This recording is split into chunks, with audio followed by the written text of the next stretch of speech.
एक बार फिर से आप सभी का स्वागत है मेरे चैनल में। प्रयागराज टू कैंची धाम के ये अगले भाग में सेकंड ब्लॉग है, जहाँ पे हम लोग हाईवे पे हैं। चाय नाश्ता करने के बाद आगे बढ़े और धीरे धीरे आगे बढ़ रहे हैं। उसका रीज़न है हमारे पास, क्योंकि बाइक जो है हमने चेंज करी है।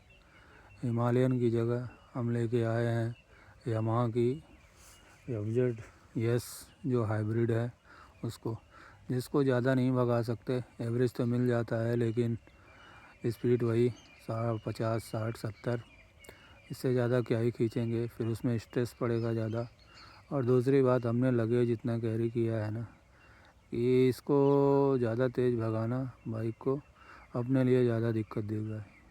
इसीलिए अगर सफ़र को थोड़ा आसान बनाना है तो स्लो ही चलना पड़ेगा, आराम आराम ही चलेंगे। लेकिन ये है कि ये अगली बार के लिए सबक है कि आप ज़रूरत से ज़्यादा लगेज कैरी करना अवॉइड करें, वो भी लॉन्ग टूर में।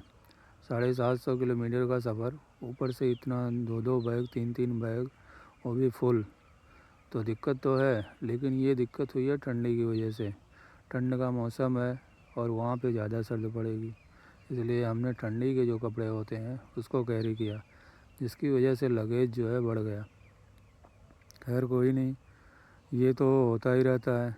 जब आप किसी सफ़र के लिए निकलते हैं तो थोड़ी बहुत तो दिक्कत या कुछ भी जो कि अचानक ऐसा होता है कि गलती हो गई, तो आदमी अनुभव से ही सीखता है। और यही अनुभव है कि आप जब भी किसी सफ़र में निकलें या कहीं टूर पे निकलें तो इतना लगेज ना कैरी करें। बाकी हाईवे को एंजॉय करते हुए हम लोग निकल रहे हैं। अभी तो जाते वक्त तो कोई थकान नहीं फील होगी, क्योंकि मंजिल सामने है, पहुंचना है, वहाँ दर्शन करना है कैंची धाम का, वहाँ समय बिताना है। लेकिन मुझे लगता है कि जब हम लोग कैंची धाम से दर्शन करके ऋषिकेश के लिए या घर के लिए निकलेंगे, तब शायद लगेगा कि यार कुछ ज़्यादा ही कैरी कर लिए लगेज। और दूसरी बात, हम लोगों ने इतना बैग भर लिया है कि वहाँ से अगर कुछ लेना हुआ तो पॉसिबल नहीं होगा। कुछ पसंद आया, कोई चीज़, आदमी जाता है किसी जगह पे तो वहाँ की निशानी लेके वापस लौटना चाहता है, कुछ लेके चलते हैं। लेकिन हम लोगों के साथ ऐसा नहीं होने वाला है। तो ये फिर से एक वही है कि आप इतना बैग मत भर लो कि आप कुछ भी इच्छा हो और उसको फिर कैरी ना कर सको। बाकी एंजॉय कर रहे हैं। लखनऊ की तरफ हम लोग बढ़ रहे हैं। यहाँ से लखनऊ से सीतापुर रोड होते हुए बरेली, और बरेली से फिर जो है हल्द्वानी होते हुए हम लोग नैनीताल, यानी कि कैंची धाम।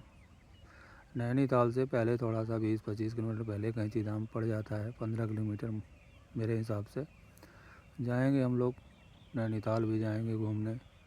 उससे पहले जो भी स्थान पड़ेगा सारा का सारा कोशिश करेंगे कि एक्सप्लोर कर लें। ज़्यादा समय नहीं है। अक्सर ऐसी जगहों पे जब आप जाएं तो आपके पास कम से कम 15 दिन होना चाहिए, और हमारे पास तो मुश्किल से 4, 5, 6 दिन ही है। फिर भी देखते हैं कितना कवर कर सकते हैं। इसमें जाना है यहाँ से कैंची धाम से ऋषिकेश, हरिद्वार, तो सफ़र लंबा है। फिर भी देखते हैं कितना हम लोग एक्सप्लोर कर पाते हैं। ऋषिकेश में तो ज़रूर जाना है, क्योंकि वहाँ पे वो योग नगरी है, और वहाँ पे गंगा के किनारे बैठ के ध्यान लगाना एक अलग ही है। अब मेरा जाने का पर्पज़ यही होता है, हर उस जगह को महसूस करना दिल की गहराइयों से। वहाँ की जो एक स्पेशलिटी होती है, वहाँ की हवाओं में, फ़िज़ाओं में जो एक कूलनेस होती है, शांति होती है, उसको मैं हमेशा जहाँ भी यात्रा करना चाहता हूँ शोर को अवॉइड करता हूँ, क्योंकि शोर में रियल सोल कहीं खो जाती है। और मैं एक सीकर हूँ जो कि शांति की तलाश में है, ठीक है। तो जहाँ भी मैं जाऊँगा वहाँ शांति। इस मौसम में जाने का रीज़न बस इतना है उत्तराखंड में कि अप्रैल मई में बहुत ही क्राउड जाता है। कहाँ पे? इन जगहों पे, पहाड़ों पे। इसीलिए हमने अवॉइड करने के लिए ये फरवरी में ही प्लान बना लिया कि हम चलते हैं, अभी एक्सप्लोर कर लेते हैं, क्योंकि हमें वो शांति चाहिए जो कि अप्रैल मई में नहीं मिलने वाली।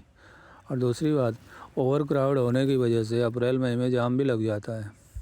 जैसा कि आप हाईवे देख पा रहे हैं, कितना खूबसूरत हाईवे बन चुका है अपने देश में। और बाइक आप चाहे तो चला सकते हैं 80-90-100, लेकिन भाई ओवर स्पीडिंग तो अपने लिए ख़तरनाक साबित हो सकती है, इसीलिए ओवर स्पीडिंग ना ही करें तो बेहतर है। दूसरी बात सफ़र में ये है कि जितना आप आराम से चलो, धीरे धीरे चलो, अगर लंबा सफ़र चलना है तो उतनी कम थकान लगती है, लेकिन चलते रहना है। कहीं एक बार आप ठहर गए तो फिर दिक्कत होती है फिर से। और वैसे भी भागता वो है जिसे कहीं पहुंचना होता है। हमें तो कोई मेरा टारगेट है नहीं कि बस वहीं पहुंच जाना है। आज पहुंचेंगे धीरे धीरे, रास्ते में जो मिलेगा उसको एंजॉय करते हुए, जो भी स्थान मिलेंगे उसको देखते हुए, महसूस करते हुए, हाईवे राइडिंग का मज़ा लेते हुए पहुंचेंगे धीरे धीरे। कोई दिक्कत नहीं है, आराम से चलेंगे, एंजॉय करते हुए चलेंगे। और उम्मीद करते हैं आप लोग भी बोर नहीं हो रहे होंगे हमारे इस वीडियो में। बने रहिए धीरे धीरे। अब चैनल में वीडियो आते रहेंगे, मैं अपलोड करता रहूँगा। कुछ मजबूरियाँ, कुछ टाइम की कमी और कुछ कारण थे जिसकी वजह से चैनल 4 से 5 साल हो गए, 6 साल बने, लेकिन मैं वीडियो लगातार नहीं कभी भी डाल पाया। इसीलिए चैनल वहीं का वहीं ठहरा रहा जहाँ रहा। लेकिन उम्मीद करते हैं कि अब आगे धीरे धीरे इसमें कुछ वो होगा, ग्रोथ। आप लोग अगर सब्सक्राइब करेंगे, इसको शेयर करेंगे, बाकी एंजॉय करते हैं, चलते हैं धीरे धीरे। दूसरी बात, हम लोगों ने एक काम गलत और किया था। खाने में, बैग में जो है खाना कुछ ऐसा कुछ रख लिया, कोई ज़रूरी नहीं होता है, ठीक है। एक तो बाइक ऐसी है, फिर उसके बाद ये। लेकिन ये है कि मैं अगर हिमालयन लेके आता तो उसमें कोई दिक्कत नहीं होती। उसमें सब कुछ कैरी करने के लिए, लगेज से लेके हर चीज़ आप कैरी कर सकते हैं, कोई दिक्कत नहीं है। लेकिन इसमें नहीं है जगह, इसमें जगह नहीं है कैरी करने के लिए, इसलिए प्रॉब्लम इसी वजह से हो रही है। अगली बार अगर फिर से आना हुआ, इस बार वापस गए, अगली बार अगर फिर से आना हुआ तो ज़रूर हिमालयन को लेके आएंगे। फिर कहते हैं ना, जिसके नसीब में। प्लान पूरा था हिमालयन को लेके चलने का, हिमालयन से ही घूमने का, लेकिन देखिए आना तो कैंची धाम हमारे साथ इसको था, एफजेड को, इसलिए हिमालयन कैंसिल हो गई अचानक प्लान। दिक्कत कुछ नहीं थी उसमें, सब कुछ था, सर्विस थी, सब कुछ था, ठीक ठाक एकदम मेंटेन है। लेकिन एक ही दिक्कत थी, वो था इंश्योरेंस का। उसमें एक्स्ट्रा इंश्योरेंस करवाना पड़ता, जो कि ख़त्म हुआ था रिसेंटली, और मैंने करवाया नहीं था, और मैं अभी करवाना नहीं चाहता था। तो इंश्योरेंस करवाना पड़ता आने के लिए, क्योंकि आप जब इतना लंबा सफ़र करते हैं तो इंश्योरेंस होना बहुत ज़रूरी है। ना कि सिर्फ चालान से बचने के लिए, आपके लिए भी, दूसरे के लिए भी, और आपके बाइक के लिए भी। इसीलिए हमने वो बाइक कैंसिल कर दी। दूसरी बात, एक और कारण था, एवरेज। आप इतना लॉन्ग टूर करेंगे उसमें तो ज़्यादा से ज़्यादा 25 से 27 का एवरेज पा सकते हैं, इससे ज़्यादा एवरेज नहीं मिलने वाला उस बाइक में। लेकिन इसमें तो क्लेम करता है 50, मैं कहता हूँ 50 नहीं देगी एफजेड, फिर भी 45 तो दे ही सकती है, या 40, इतना तो माइलेज निकाल के दे ही देगी। क्योंकि हम लोगों की, जो मैं चल रहा हूँ, इसकी एवरेज स्पीड ज़्यादा से ज़्यादा 50-60 निकल के आएगी, इससे ज़्यादा निकल के आएगी नहीं। क्योंकि मैंने हाई रैप पे या स्पीडिंग की नहीं है, और करके जाना भी कहाँ है स्पीडिंग, इसीलिए स्लो में ही निकल रहे हैं। तो एवरेज के लिए लेके आए, देखते हैं क्या होता है।